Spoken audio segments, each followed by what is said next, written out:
How's it going, everybody? I hope you're all doing well.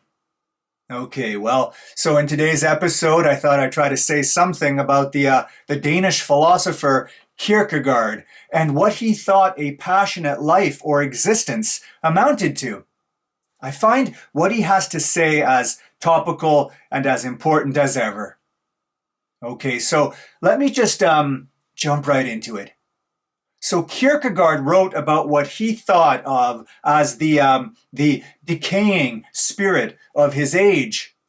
Essentially, his diagnosis of the society of his time was that people lacked what he called passion. But right off the bat, we have to be careful. We have to be careful because what he meant by passion isn't quite what we take it to mean today. What we mean by it is usually something like physical desire or emotions that are completely beyond our control. But again, this isn't Kierkegaard's understanding of it. No, for him, passion is something that's closely related to existence, to human existence. Okay, but what does he mean by existence exactly? Well, let's first try to answer this and then come back to passion. So let me put it generally to start. So Kierkegaard warned of something he called the objective tendency of his own time. And by this, what he basically meant was that people tended to become detached and impartial onlookers of their own life rather than becoming a genuine actor of it, rather than really living life themselves as individuals.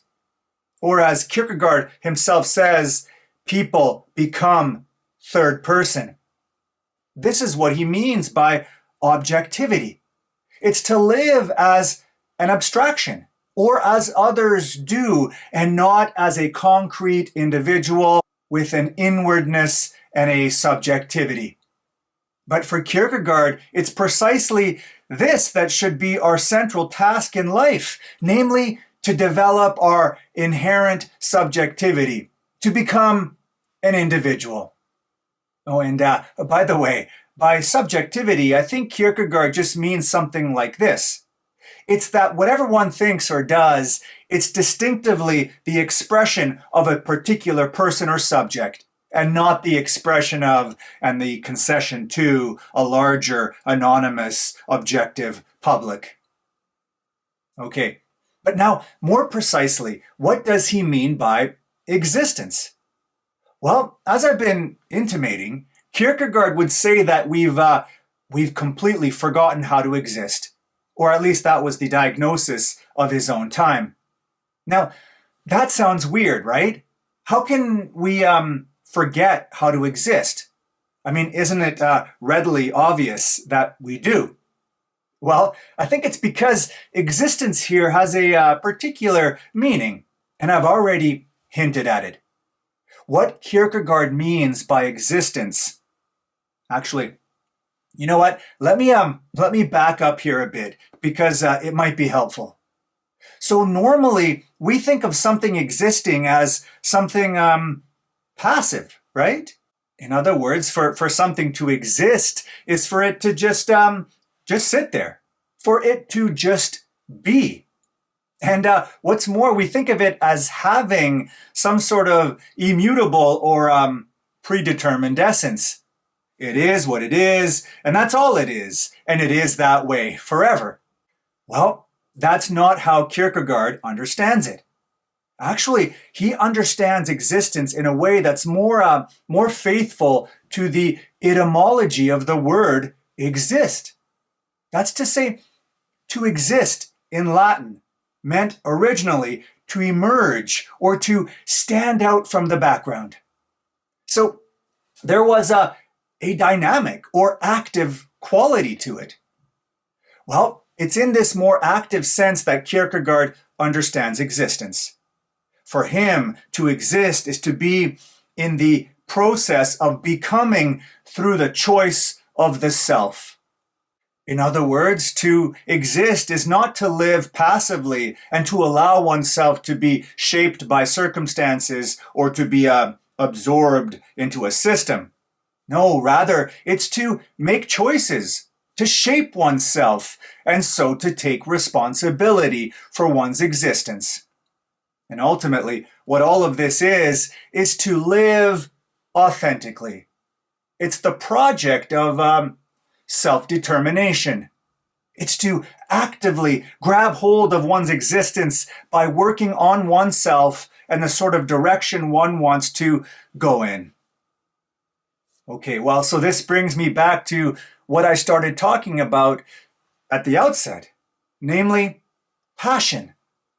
You see, as it should be obvious by now, Kierkegaard thinks that you can't exist authentically without passion. Out of all things, it's our existence that deserves our most passionate concern. And by passionate concern, he doesn't mean enjoyment. He means to care about something the most deeply and with the most urgency, and in a way that's inseparable from the formation of our identity and the meaning in our life. So, if we want to extricate ourselves and realize our own distinctive nature, if we want to take personal account for what we believe and how we act, if we want to take the first steps towards a renaissance of personal integrity, then we need to be totally engaged in our existence. And this means to have passion. Maybe another way of saying all this is just to say that real character is impossible without passion. In fact, for Kierkegaard, while passion reflects the depth of character, lack of passion, well, that just confirms one's shallowness and one's lack of stability and identity. And this makes some sense, doesn't it? I mean, to be a bystander in life, to seek refuge in the crowd, to seek truth in quantity, to avoid self-determination, and to live in banalities. This is all the result of a kind of apathy and a kind of comfortable indolence. When we see the project of trying to become ourselves as too risky and as requiring too much courage, then maybe we belong to what Kierkegaard called the passionless age. Bye for now.